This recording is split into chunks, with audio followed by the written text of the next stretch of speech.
Hello, ladies and gentlemen, girls and boys. You are now entering Season 2 of the Swan Hockey Podcast. Swan Hockey is flying around the junior hockey world one episode at a time. You'll experience things dreams are made of, as well as things of terrible nightmares. Strap in, hold on, and enjoy the ride. And now, Swan Hockey. What's going on, everyone? Welcome back to another episode of Swan Hockey Season 2. I am Eric Swanick, and I am joined by my boy, Jimmy Skillz. What's going on, Jimmy? Not so much, Swanick. How are you? Doing good. End of the week here, about to head into the weekend. How's everything in your world? Not bad. Just another weekend back up in Massachusetts for the Beast playoffs. The 18s are looking to repeat as the three-time back-to-back champs. And 16s are looking to sniff out their first championship in a while. So, an exciting weekend for us. Sick. Yeah, and for anybody that doesn't know, Jimmy Skillz is over at the New Jersey Titans. You're working with the NA team, right? You're head coach of the U16 team, yep. And then you're working with the 18s as well. Yep. Yeah, I do the skills during the day for the kids, from the 15, 16s, and 18s in the academy program, which is pretty much our house guys that live down here in our billet housing that we have. And then I do the NA skills as well from time to time. They have a 2-day skills schedule where there's one that's mandatory, one that's optional. And then I'm on ice for those guys. I'm helping in, the background with, evaluating players to trade for and place tenders on. So, it's been good because I've actually wanted to kind of move up levels. I started at the Titans with, coaching their second 18 and 16 teams, and then helping out where I could with the premier teams.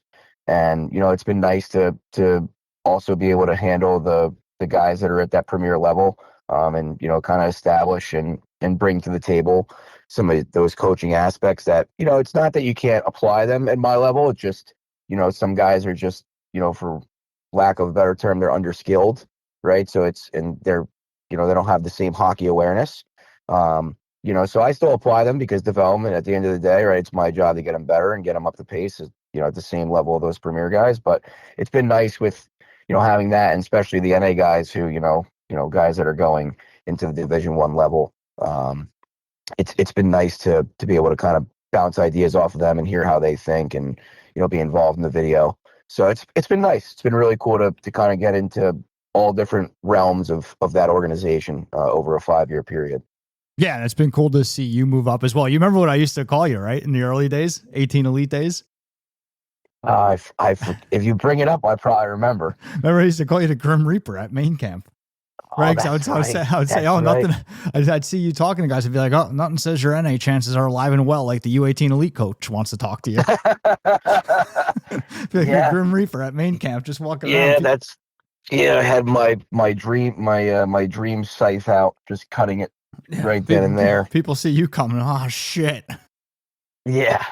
No, and that's another pretty interesting environment too during the main camps, right? Because there's so many guys from so many different skill levels, and we have a camp where I would say for more than most of the league, you really do have a true ability to make it out of camp. However, I mean, you have to be a capable hockey player at that level, right? And not everybody is there for the NA. Like, but what we want to do is we try and bring guys in that, again, like you said, it might be that you're a second level 18 kid, but does it really matter if you were playing, AA in Alabama somewhere, right? Where it's not the opportunities after, a certain period are not really, available to you. Or up here in the Northeast, and, obviously having the other avenues that we have, right? You have a couple different pathways, after,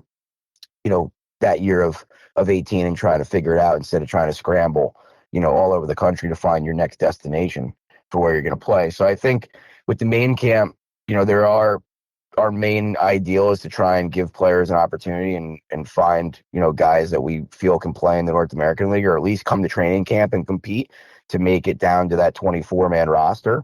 But, there's also guys that need love too at the other levels. And I think having that event and watching them play, Everybody they can see the needs other levels love. of guys that, I agree. Everybody needs love. Like, and that's why I try to tell players so many times, like, out there somewhere is somebody, for most players, there is somebody that's like, hey, yeah, man, I want you on my team. We really want you to play here. We're going to roll out the red carpet. We're going to treat you great. We want to, it might not be at the level that some of these players are hoping, but that just means that the players targeting might be off, or where they're trying to go. Right. Like, but if your targeting's correct and you're pursuing the correct level for what your, skill and ability, and mindset is of, in that current time, I mean, usually you'll be able to find somebody that's, hey, man, you're going to be a big piece to our puzzle. We would love to have you. And, so I think that's important for people to realize. I think a lot of players and a lot of parents are like, we don't have anybody that shows us the love. No, you probably do. You're just not listening. Yeah, 100%. And I think that's the beauty of, what you're doing, Swanee, with a lot of the, the people that you bring me and just, having those conversations with kids in the summertime and the avenues to information that you give them. I think it really gives them a fair chance to understand where they're at and, not have this imposter syndrome, right? Or these expectations that are not that you're ever going to tell a kid that he can't do something, right? But, especially with the CHL, we all know what just happened. Division I hockey just got a hell of a lot harder for everybody, right? Specifically the American kids, right? Well, it's every kid. It's not even American versus Canadian. It's every kid. Like, it just got a whole lot harder because the player pool.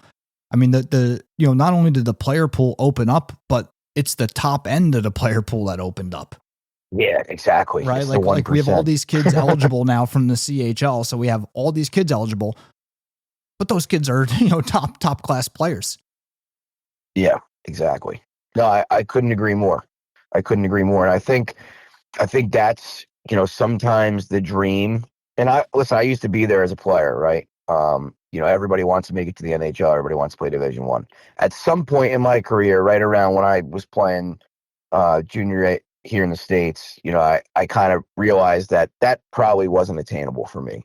It just wasn't. And that's okay, right? But I think trying to educate the players on a day-to-day basis and try and give them all the love, like you said, whether that's film and, your practice structure, really giving them a fighting chance, versus being a guy that just brings his whistle and blows it. And, you're doing flow drills every day of the week and you don't work on structure and you don't try and build any hockey IQ. And, I think that's really important that, even though it's very hard to get there, I think giving them a fighting chance with, the way that you approach, coaching these guys day in and day out is really important. But I also think for people like you who are trying to educate people as well of like, hey, this is just what it is. Like, this is the animal, the monster that you're up against. And it's okay if you have this landing spot and this landing spot. Like, everybody ends up in beer league one day, right? So I think being able to play hockey at a high level and get the farthest that you can achieve, and hopefully you can earn an education that way as well. I think that's really what we need to start preaching as hockey coaches and people in the hockey business, is use hockey as a tool to not only become a better person, right, and get to the level that you can achieve with all your hard work, but also use it as a tool. Use it as a tool that you can get into college and use it to earn an education. There's a lot of, myself included, I wasn't the best high school grade whiz, right? I wasn't the best, in the classroom. And hockey was a tool for me to get into college. And, if I didn't have hockey, I probably wouldn't have got into college. So I think that it really is something that we need to start educating the kids on. Like, this is something you can utilize and play as long as you can. Like, everybody's like got, and I Swanee agree or disagree with me, but I think everyone's got this imaginary timeline in their head where they got to be here by then, and I got to be in the NA by here, and I got to be in the USHL by here, and it's like, guy, like you're thinking about things that, one, if they happen, they happen, but two, like, God has a plan, right, for you, and you make a plan, and God just laughs sometimes because you never know what's going to happen. Injuries, this, that, whatever. You really know, you never know what's going to go on. Well, I think right? everybody. So I think. Sorry, go ahead, Jimmy. No, I was just saying. I think that we really have to start to like bring some of these topics home to our guys, because they live in this land of, Instagram and social media, where there's so many of these clouded, agendas and ideas that it really fuzzes the lines of where these players need to be focused on.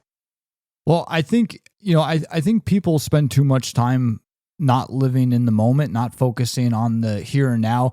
I mean, in terms of the timeline, I think people mess that up both ways. I think there's too many people are like, oh, I got to be here by this age, there by this age, there by that age. And I was one of them when I played, right? It's like, I mean, like, look, these are easy traps to fall into. If it was, if it wasn't, like, it's hard to stay on the straight and narrow path a lot of times. If it wasn't hard, if it was easy, everybody would do it, right? But part of high level players is they have a very high level mentality, and the timeline I feel gets messed up on both ends. I think there's guys are like, oh, I got to be here by this age, here by that age, got to do this, and a lot of the parents do that too, especially at the younger age, right? It's a lot of the parents too. And then there's guys on the opposite end of the timeline. Like, there's guys walking around that are like, yeah, I'm a 2007. I'm in the NA. I'm sweet. It's like, okay, but there's 2007s in the NHL. Like, you don't have like, you don't really have room to, like, if your dream is to play in the NA, yeah, you've arrived, you've made it. But if you have bigger aspirations, you don't have any room to be talking down to anybody or to be walking around cocky and arrogant. Like, you're playing in a tier 2, you're playing in a tier 2 junior hockey league. There's kids your age in the National Hockey League. Yep. And I agree. Yeah. So I think that timeline gets, and that just kind of brings me back to, like, just live, like, you gotta live in a moment. Like, don't compare yourself to anybody. Don't, like, just take care of yourself, take care of today.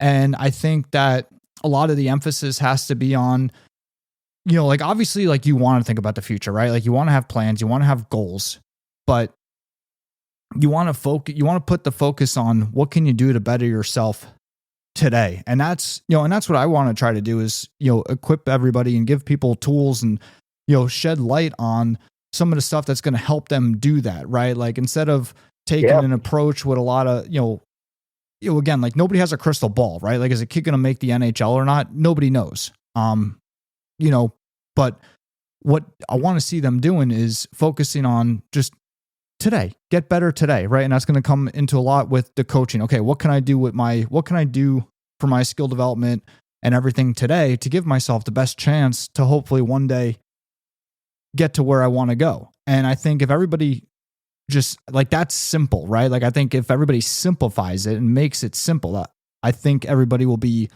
a lot better off. And it comes down to really just not overthinking it, just enjoying the game, having fun, just be a hockey player, just play the game. Because to your point, all roads do lead to men's league. You could play 20 years in the National Hockey League, you'll end up in men's league. The day will come where, you no longer play in the NHL. And it ends, aside from a, injury or something, it ends one of two ways for everybody. Either the day comes where you say, hey, you know what? I'm done. I just played 20 years in the NHL. I'm not willing to work this hard to play in this league anymore. I'm out. I'm not willing to do this. Right? Or the day comes where the game tells you you're not good enough. It's like, hey, you were good enough for the last 20 years, but not anymore. You're just not an NHL player anymore. Right? And so hockey's not who we are. It's just something that we do. We do it because we love it. It's fun. We enjoy it. But there's way more to life than hockey. And everybody decides that at a different point, right? Like, where you reflect at your own, okay, where am I at? Like, most kids' dream is to play in the NHL. Right? And but for a lot of guys, most guys, you reach a point where you say, okay, I'm here. I want to get to the NHL. I'm here. Here's what has to happen for me to get from where I am to the NHL. I'm, X amount of years old. You know what? I don't want to do this anymore. I'm not willing to fight that fight. I want to go do something else in my life because there's way more life than hockey. Right. So most people, Yes, like I think just everyone's just got to enjoy the game and have fun with it and enjoy the ride. Yeah, I agree. I agree. I mean, listen, I've had plenty of friends that at whatever level, they're playing, whether it's tier 2 all the way up until they, get to 16, right? Then they're playing AAA hockey. I have friends that, played junior B, and then, go to junior A and then end up playing Division I in college. And, I've had friends that played tier 2 their whole life, went to, got seen at some place, somewhere, some showcase, and go prep school. And then, after 4 years of prep school, they're playing Division I. Right. And I think that's another thing too, that's really missed by a lot of people is like, it doesn't like the fun, like you said, right? It's like, it's all down to these rankings and all down to all these different things that now people are chasing versus the development of the hockey player. Right. Like, are we going to, and listen, I get schedule matters and I get competition, but do we really need to have a quadruple A squirt team? Like I think a lot of it's getting, again, the lines are getting blurred so much on of it on is it instead of having fun. I mean, I remember when I was playing, like it was fun until you hit a certain year where, okay, the fun, it's a different, I tell my players, this is a different type of fun you're going to have. Right. And what I mean by that, when I say is like, fun is showing up to the rink and executing and working hard and competing and pushing your teammate. And, it's not fun anymore where it's just 3-on-3 or shoot the pucks around when coach is talking. And, you scrimmage, twice, 2 practices out of the 4 practices in the week. I mean, there's a different type of fun. And I think that the players that understand that, or maybe they start to have a little bit more fun in those areas earlier on than some of their peers, are the kids who really start to improve faster, right? Because you really need to find a way, just like the difference between a power play guy and a penalty kill guy. Yeah, but see, I don't even really think there is a difference. Like, I think if you truly, but that's what I was going to say. Like, if I you don't think there is a difference. This, like, if you truly love this sport and you love this game, I mean, like, I remember, like, even back when I played, like, I mean, when you were getting your ass kicked at a workout or something and you're, feel like you're going to collapse, like, there was nowhere else you'd rather be. Like, yeah, like there was aspects of it that sucked, but you were also having fun. Like, you wouldn't trade it for anything. Right. And I think I'll tell the guys that are having fun, the parts that a lot of people think suck, they really don't suck that bad. No. But the thing is, being around 16 and 18-year-olds for the last, 5 years, over the last couple of years, I've definitely watched a dramatic, drop in the group as a whole being, willing to work hard and not having to you got to push more, right? You have to push more in these last couple of years on these kids to have them compete, to have them really, really, really dial in every day, and I think, again, they watch, I'm a big, you're going to hear me say this 100 more times. They watch the Instagram clips of all these high level guys. And they think that they're these high level guys, and they think that is transferable to their game, and they don't. I'll tell you right now what it is. It's because of the overexpansion, right? It's like you take your 18 elite team, right? Yep. The second U18 elite team, right, that you were coaching years ago, the second level of U18 AAA elite. When you and I played, we called that AA. Now we call it AAA elite. There's another level of AAA. So, which is fine, whatever. I don't care what it's called, right? But what I'm saying is we have all these guys that are in that second group, whatever you want to call it, AAA elite or AA, and a lot of people are expecting that first level group mentality from them, and they just don't have it. It's not really even what they want. I don't think most of them.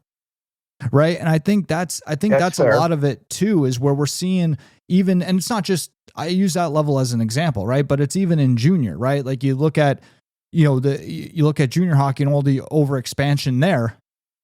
Of course, you're going to have players that, you look around and you're like, man, that would have never flown when I played junior.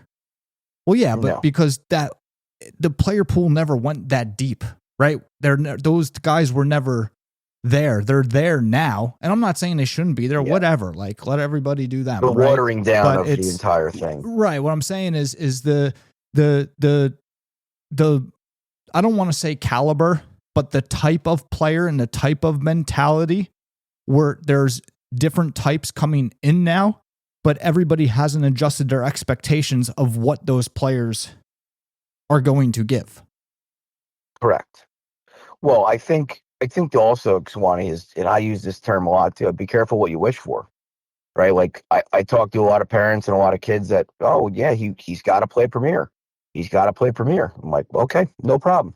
But when he's thinking he can do the same things at the Premier level that he did in the second or third level the year before, and he doesn't want to listen to the coaching or be coachable, and he keeps on doing the same things that were successful at 2 levels below the current level, and he's sitting on the bench, right? And he's not understanding why he's sitting on the bench, even though he's been told 3, 4, 5, 6, 7 times, right? It's like, be careful what you wish for. Hey, you thought you were going to come to practice and play 3-on-3 cross it. No. Right. You start screwing drills up and you're not bringing intensity, we're getting on the line.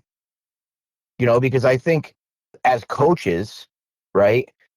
And again, correct me if I'm wrong, but as coaches, in my mind, if you're not pushing that kid to be the best that he can be, right? And you're not critiquing him on, what these habits that he has that are not going to get him any farther than where he is, I think that's a disservice to the player, right? And I'm sure that there's plenty of people out there who be like, oh, well, that's a little over the top, but it's the same thing in life, that it is in hockey. They're going to approach it the same way, and how they handle that, right? Adversity is probably the biggest thing that I like to preach about is, what happens. It's great when things are going good, but what happens when you've had a couple bad shifts or you're down by 2 goals? What's the resiliency of your group? What's the resiliency of your individual player, right? And what's the accountability of your individual player? I think that those things have to be set, at the beginning of the season. Whether you're I just saw an interview, I forget what coach it was, but he talked a lot about this. He was like, whether it's a top 6 guy or, a bottom 3 guy, the non-negotiable aspects of the team and that your core values of what you're trying to do and what you kind of, are standing for, that doesn't differ between top or bottom. Right. And I think that when you establish those and you establish the standard of practice and the standard of compete, those are things that you need to do as a coach. And sometimes I don't necessarily see that at every level. And it takes me 6 months to really turn a player's mentality, like you said, or turn a player's identity because they were never critiqued before. Yeah. And a couple things to that point. So 2 things I want to throw at you. So the first thing is the problem, I think, especially at these, the lower levels of AAA, the lower levels of junior, is the players aren't realistic with themselves, right? And to me, realistic is saying, okay, here's where I'm at today, no better, no worse. Here's where I want to get to. Here's what has to be done for me to get there. Realistically, am I willing to do this? The answer to that question for so many players is no. And there's nothing wrong with that, right? Like I said before, there's way more to life than hockey. Right. But there's a lot of players that they want to go to these high levels, but they really don't want to do the things that it takes to get there. Right. They want to do something else with their day. They want to do something else with their time. They would, their head's somewhere else at practice. And that's fine. Like I said, there's way more to life than hockey. Right. But just admit that to yourself, right? Have that real conversation with yourself and make a different choice. Maybe play for a team that's not as demanding. Right. And because that's where I think is the problem. Like I look at one of the teams that you coached years ago, right? And I would help you out once a week at practice or whatnot. And, so I saw it and I saw the blood, sweat, and tears that you were putting into that. And then I'm looking around, I'm like, all right, these kids are rolling into the rink in pajamas. Like they don't want this. Yeah. They all said they did at the beginning of the season. They all signed up. They all paid the money. They're traveling all over the country, doing all these things, but they don't want it. They'd be happier with something that was a little bit less intense, and they would find that more enjoyable. Right. And it's like, it's like that miscommunication and not being honest with yourself as a player of what it is that you're truly trying to get out of this game, what you want and what you're willing to do. Right. You could if you start having honest conversations with yourself like that, you're going to make this a lot easier on yourself, and it'll be better for the coaches too. And now the other thing that I wanted to throw at you is the coaching at these levels.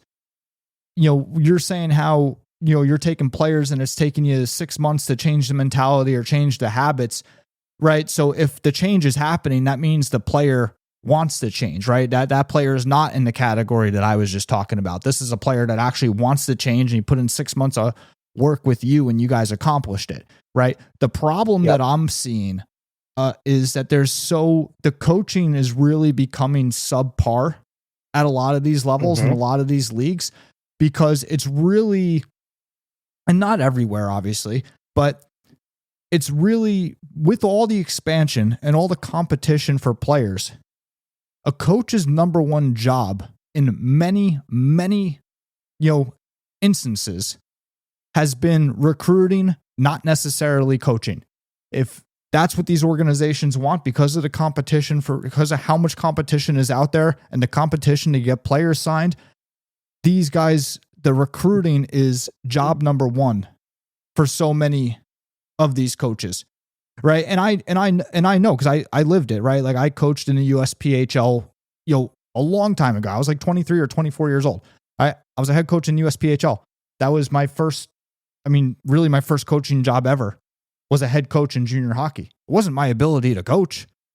I was able to recruit, right? And that's what that organization wanted from me. They wanted my ability to recruit. It wasn't my X's and O's. I got by, and luckily I got by because I had a part-time assistant coach that played in the NHL. So that really, really helped me on the coaching side of things. But I was named head coach because my ability to recruit, right? So like, I find that's happening a lot. And even day to day on these organizations, there's so many organizations, so many teams these days where, okay, how do we get little Johnny to become a better two-way player? It's like, that's not even on their mind. Their mind every day is, how do we not die? How do we not fold? Like, we need to sign 3 more players and pay for this bus and this and that. Like, how do we just live to survive another week? Yeah, I think you couldn't have hit it more in the head, Swanee. Honestly, you couldn't have hit it more in the head. I think it's a major problem. Like, the coach, and that's why I love, what I want to shift gears here a little bit. That's what I love with, what you're doing with video, what Ryan's doing with, skills and stuff. And, a lot of the stuff that I'm doing with people, and trying to, I think a lot of these organizations are lacking in so many player development areas. I think everybody's kind of lost sight of that. I think the organizations have lost sight of it. I think the players and the parents have lost sight of it. Like, everybody's talking about, how do I do that? You're talking about the end result, as opposed to the here and now, doing the work to become the player you want to be. Yeah. How do I get into the USHL? How do I get into the NA? Become a USHL level player, become a NA level player. If you can do that, like, these leagues are not hard to get into, right? The leagues are only hard to get into if you're not there yet, right? Then you're sitting there grasping. Oh, where's the magic path? How do I get there? But if you're there, like, if you're a high end USHL player, it's not hard to get into the USHL. If you're a high end NA player, or even a mid level NA player, it's not hard to get into the NA.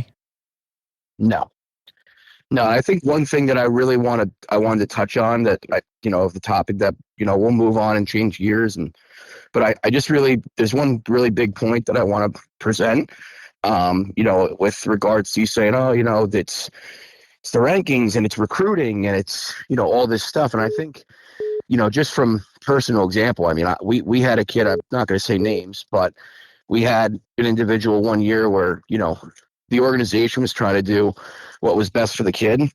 And, he was adamant about being, this premier player. And, we had told him it's not good for your development.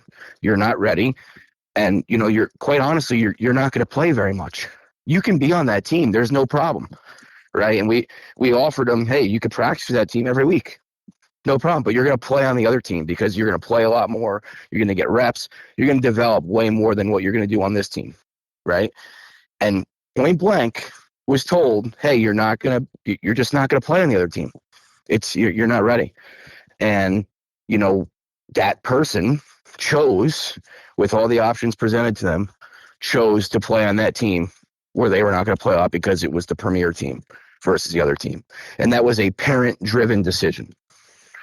So, what does that mean? I think a lot of the times, the parent has to get out of the way. And, if you could play on a top 10 team in the country, but you don't get off the bench, you just practice, or you play one shift a period, what is that doing for you? Zero. What is that doing? You're not going to develop. And the other thing that, you can't get seen on the bench. Like how are you going to get scouted on the bench? You can't get scouted if you're not on the ice playing. Yeah, you need game reps. And I think I see it a lot. They're like, and I even have a couple kids this year that were on top, teams last year. And they told me, hey, I just want to play more. And, they're playing a lot. They're 25, 30-minute ice time guys for me, and their confidence is building. And you could see, them start to develop. And, that was also a parent-driven decision. Hey, we had offers from all these teams, but we know he's not going to play as much. We'd rather him play on, a team that might not be in anywhere close to that ranking, but he's going to play a shit ton. And he's going to develop, and he's going to get power play time. That to me is another thing that I think is missed by a lot of people. There's a lot of people chasing numbers and rankings and status instead of chasing what's best for their player, kid, son, daughter. Yeah. You know what I mean? 100%. Because too many people, they compare themselves to others. Like, you guys can't compare yourself to others. Like, the trick is like, you got to be a top end player somewhere. Like, the bottom end players everywhere, nobody cares. Like, you could take the best level of junior in the world is the CHL. The bottom players in the CHL, it's pretty much over. Like like some of them may go to college now because of the new rules, but like, especially before this year, the bottom end players in the CHL, it's done. It's over. Nobody cares. Right. I mean, and that's the same true for everywhere. I mean, even the USHL, bottom players in the USHL, nobody cares, because you know what? People will see, because here's the other thing too. People don't understand the definition of a bottom player in the USHL, right? Like, people might, like, everyone talks about the USHL players that go D1, and most of them do, yada, yada, yada. But here's the part that people miss. The guys that go to the USHL are no good and get cut. Smell you. Go play somewhere else. Right? Like, you go to the USHL and play like shit, you get cut. You don't get a Division I commitment. You get cut. You get sent home. Yeah. I mean, again, you probably couldn't have said it better. It's the lack of knowledge, Swan. And I think that's the beauty behind Swan hockey, right? Is you are presenting knowledge to people that don't have any understanding of the way that things work. And we're trying to also do that as well. We're trying to present, these things that people need to be aware of. The way that the structure of junior hockey is, the changing of this didn't happen when I played, right? And also, there wasn't all these leagues. Yeah, and you probably made better decisions. It made it easier to make the right decision. How about that? Yeah. Now it's like you get messages from everywhere, and it's like, whoa, what is going on here? Yeah, it's crazy. There's how many teams in this league? There's how many teams in this league? And it's like, you got 08 playing in a junior level, right? And listen, I get it if it's it's USHL, or you're trying to put guys in the NA that are capable, but you got kids that are getting recruited to play in a inferior league, if you will, that they don't need to. They're still youth eligible. So it's to me it's really mind blowing of how many leagues there are there. I think depends on the situation, right? But people have to do their homework. I mean, I could do a whole episode on that. People have to do their homework about that kind of stuff. And there's something you said before that I wanted to touch on, that you said this monster that is the higher levels of hockey. Like, are people ready for this beast, for this monster? If this is done right, guys, it's not a monster. It's awesome. It's fun. It's not really stressful. People create their own monster by, it's one of those things, like a little bit of knowledge is a very dangerous thing. And, they make their own problems because they're chasing, like Jimmy's talking about, and a lot of people, and I guess it falls under the chasing. A lot of people, like, they don't stop searching until they find the person willing to jerk them around. Like, you could ask 99 people something, and they could all be good, honest people, tell you the right thing. And there's so many people out there that they'll go look for number 100 that's going to lie to them. Like, they just keep going until somebody jerks them around and gives them the answer that they want to hear. Right. And I think so many people create their own monster. And I think, you guys out there, you just got to just keep this simple. It's no different than anything else in life. Keep it simple and, like, have fun with it. It's the whole reason why you play, because it's fun. It's why you wanted to start to play in the first place. It's why you want to do this for a living one day, because you enjoy the game. It's fun. Yeah, I mean, I think a very easy template is, do you have, is there a coach there that actually is, not, maybe he's a dad to play, but he's just not a dad coach, right? Like, is he there and he's got, ideas, and he's got, he's very passionate and driven to what he's doing, right? I think the other thing is, making sure you have enough practices, right? How many practices do you have a week? How many ice touches do you have a week, right? And then I think the other thing is, and I see this all the time. It's like, I have a kid that, is playing for Bell Tire, and then he's playing for, Victory Honda. Then he moves and he's going playing for the Alliance. He's played for 4 teams in a calendar year. Yeah. And, it's one of the biggest like, red flags you could ever see. It's same thing in junior hockey, right? Oh, this guy's played for 8 teams in 3 years. Like, what's, if you're a guy recruiting, you're asking right away, there's an underlying issue here. Yeah, absolutely. Right? Or even some of these guys, like, you see, like, okay, 3 years, they've been with 3 different teams, 3 different advisors. It's like, all right, something's not looking right here. Yeah. I mean, it's just, we all know the reason why, Swanick. we all know what that reason is. That nice fresh green grass. Yep, exactly. But it's where was I going? What was I going to say?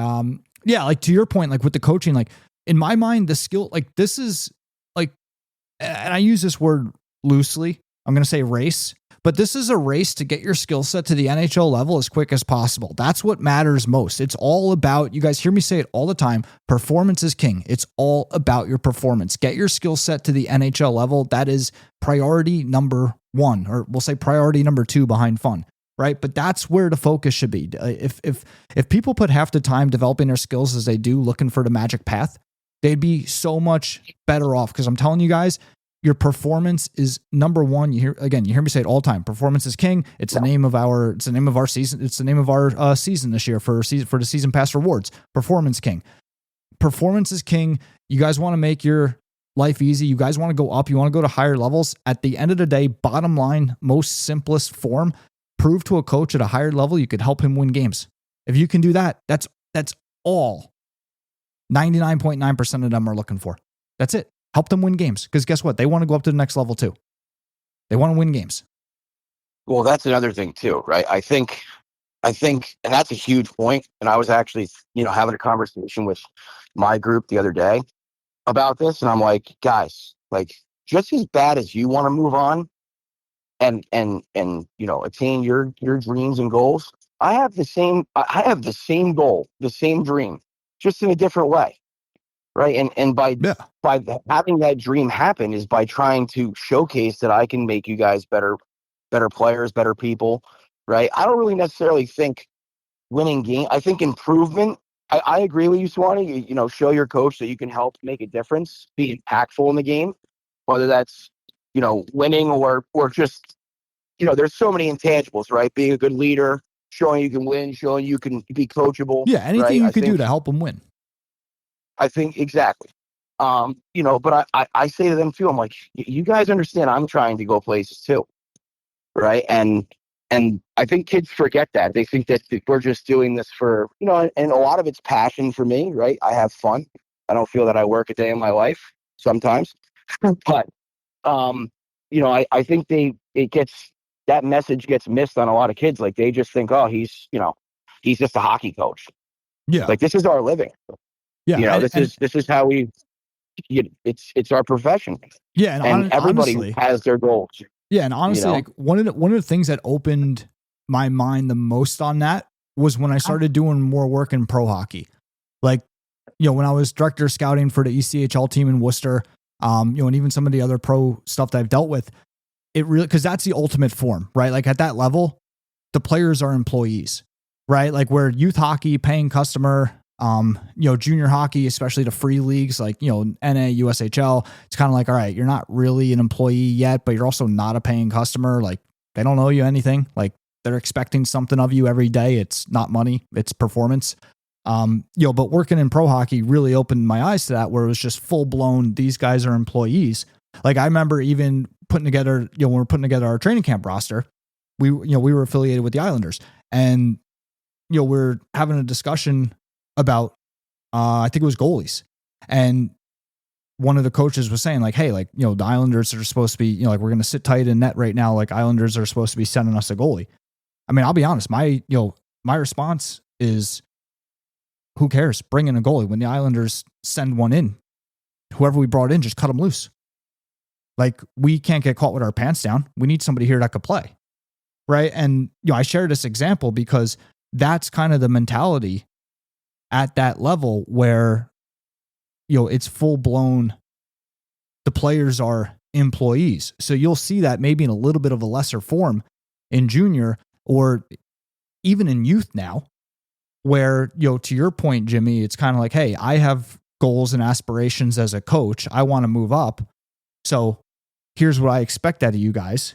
Now, if you repeatedly choose to not do it, I'm going to cut you loose. I'm going to go get somebody that fits the mold because I'm trying to get something done here. 100%. And I think people forget that, and maybe it's the kids. I think the parents do as well. I think they don't realize that like, this is our profession. Right. And we're trying to do things right by the kids. Like I always say to people, I love this level because I think when you have, 16, 18-year-olds, they're very, very, they're new to growing up and maturing, and they're very moldable and they're kids. And I think watching kids have success and be happy and grow into young men and, learn new things about themselves and, how they can actually be disciplined and accountable and they can grow in maturity level and grow as a hockey player. I think that for these two age groups, it's really astounding in some of the things that you can do. And not saying you can't do that from an 18 to a 21-year-old. You've seen plenty of stories of legendary coaches at the college level and pro level really turn guys' careers around. Right? Yeah. But I think, with having these kids at this level, I think it's such an important part of their life to start learning some of these skills and these, ideals that they can implement as they grow older. And, the best thing for me, Swanick, we talk about wins and losses and development in this, but really the best thing for me is getting a text, 5 years, 2 years down the line. I started to get them already of, hey, thinking about all the good times we had, really, really appreciate what you did for me. It's really, helped me make different decisions in my life. And, I really appreciate the time you put in. Like that's really all I need. I don't need a national championship. I don't need anything. I just need kids to understand that I was trying to put them in the best position as a player and as a person, for them moving forward in their lives. Yeah, and I think a lot of people think that a lot of people don't understand that. They think that we're just, power mongering people that want to do it their way. It's not about that. Well, and for a lot of people, it is, right. And again, like, I'm not saying whether it's right or wrong, but there definitely are, especially in junior hockey. And again, I don't even want to say power mongering people, because at the end of the day, it's the coaches' jobs. Their jobs are to win, right? They put food on the table for their family by coaching that team. They're not looking to screw. Well, that's they're not what looking I agree to screw with around. Yeah, I agree. Yeah, and like, guys, like, I don't say this to scare anybody or to paint this in a dark light or anything. Like, it is what it is, right? It's not a bad thing, right? The reason why I share this stuff is so you guys could just understand it and use it to your advantage, right? Like, it's if you want to win, like you want to win the game of, your hockey game of pursuing the National Hockey League, you got to know how the game works if you're going to win that plane.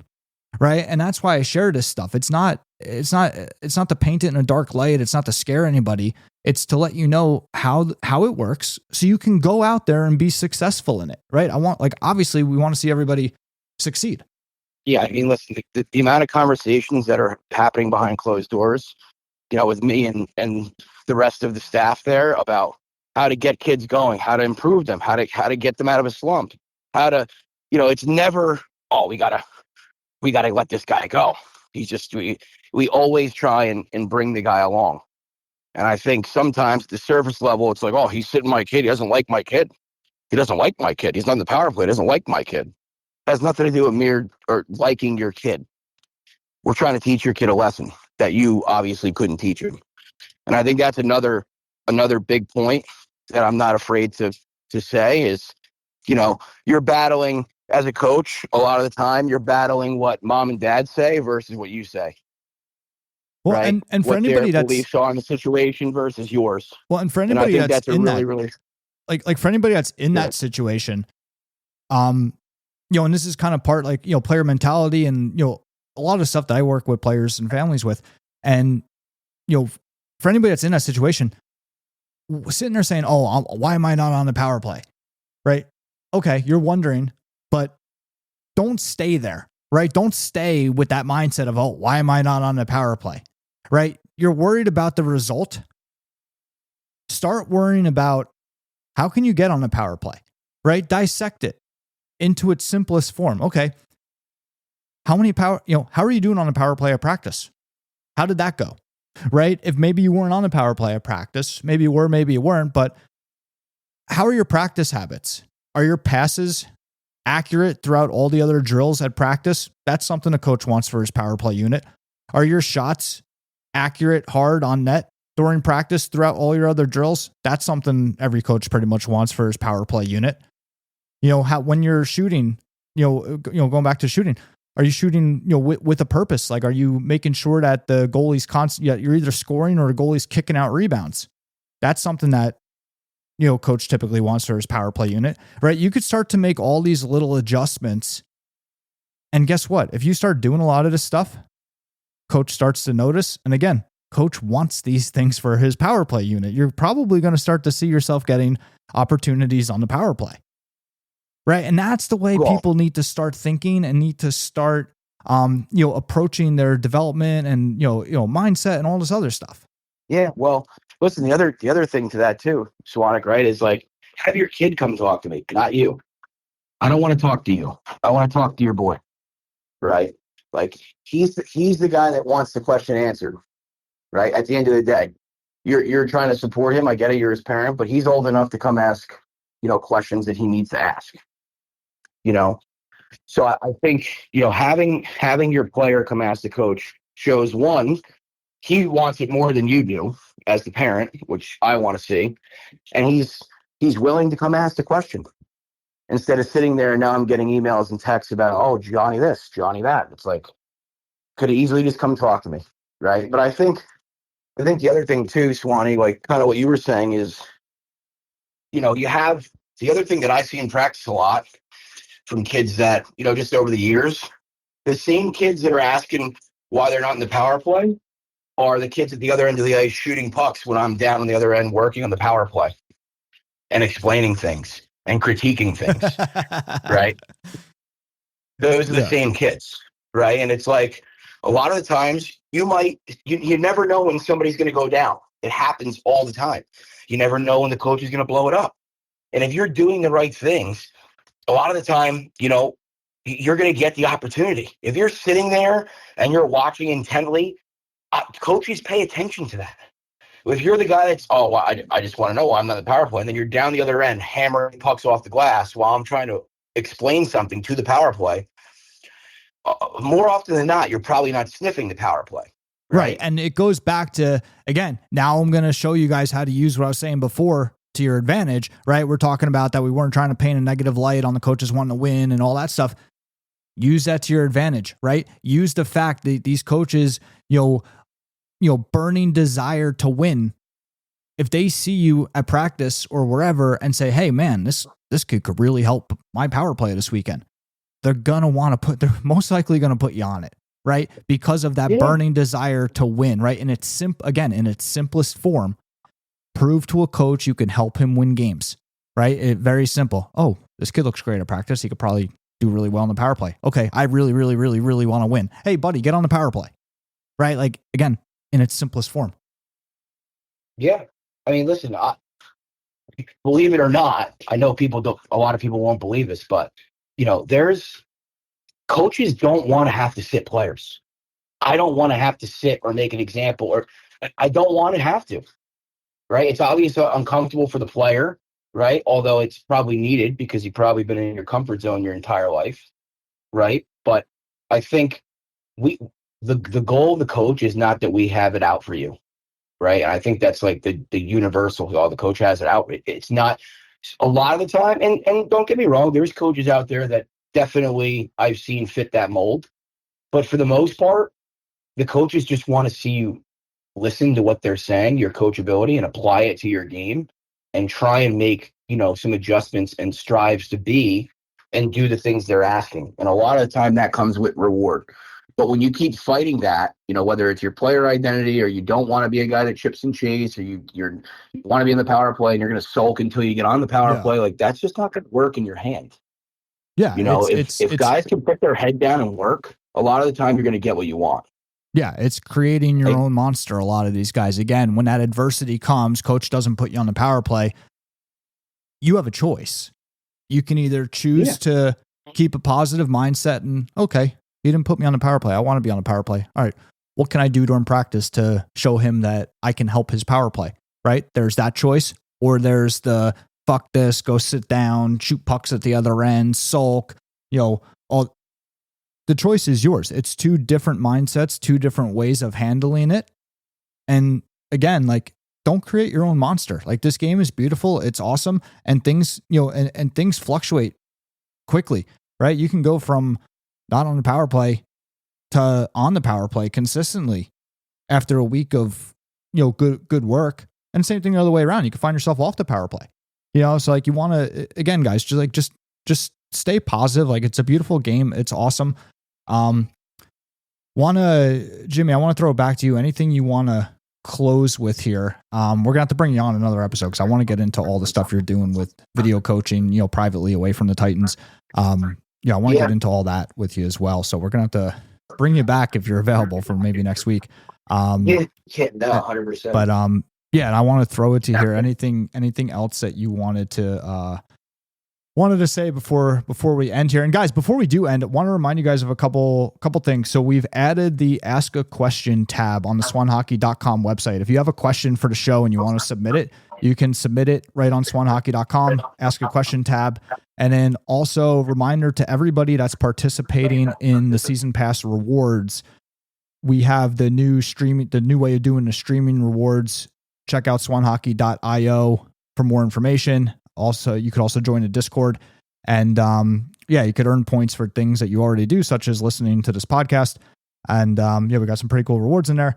So check that out if you're not already part of it. If you are part of it, again, just remember we have the new way of doing the streaming rewards. Everything's really good on that end. And Jimmy, I want to throw it back to you. Yeah, I just think for the people out there listening, I really would stress to, just be the hardest worker in practice, right? Like, really try and be the guy who's trying to be coachable. Like, that's the number one attribute, I think, in most players that lack the coachability, right?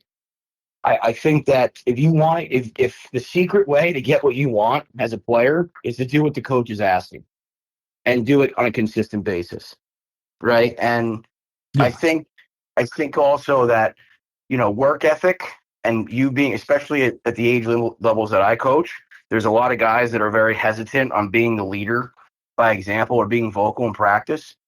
Like, work hard and hold your guys accountable. Your coach isn't out there to the number one thing I say is, like, I'm not coaching effort at this level. At this level, it's an expected attribute. That's an uncoachable attribute. right? Your effort is something that you have the entirety of control on, right? So I think whether you're in a slump, whether you're a bottom 3 or bottom 6 or a top 6, I think the whole team, right, as in general, should be, your effort is second to none, right? And the way you approach practice, right? And the other thing I'll say that I'll leave it on, obviously with the video stuff is I tell my players a lot, like, you have a lot of time for free video. It's called the National Hockey League, right? And it doesn't take very much to pick a single player, Shea Theodore, or, you pick up, Connor Brown, whatever you are looking to improve on, and look at a guy that does it really well, in the best league in the world, and watch the game. Watch the game. Watch what he does away from the puck. Watch what he does with the puck. Watch what he does on zone entries. Watch what he does on zone entries when he gets pressured, right? There's a lot to be able to absorb, and kind of find and get a better understanding, a deeper understanding of maybe, oh, this is what coach was talking about. Oh, this is what coach. So it narrows the gap, right, in that learning timeline, right? So I think there's not enough players. They all watch the game for that dangle or that highlight reel play, but they're not watching intently enough on the things that really make those guys at that level successful. And it's just being 1,000% at the fundamentals, right? They don't make very many mistakes. And when they do, it usually ends up across their goal line, right, in the back of their net. So I think for me being I think video is really good for the younger generation who don't really, for the most part, they're not the best at getting your criticism immediately after the play and understanding it. I think you have to go back and watch. And it's been a very, very successful trait to our hockey team with some guys that I don't even think have had a video before that, within a week, 2 weeks, have already started to do the things that we've gone over. And it's making them more successful on the ice. It's gaining them more shifts. It's gaining them special teams time, right? So I think really just, it's right there for you. There's no excuse. You love watching hockey. I think you just have to start watching hockey in a little bit of a different way. Yeah, that's a great point. And I'm looking forward to doing the next episode with you and diving more into the video, because the video is so important, especially, you bring up a great point, especially the play away from the puck. I mean, most of the game, you don't have the puck on your stick. If you can't play without the puck, we got a problem. So I'm really looking forward into diving into that with you, Jimmy. Yeah, thanks for doing this episode. We'll have to try to set up the next one.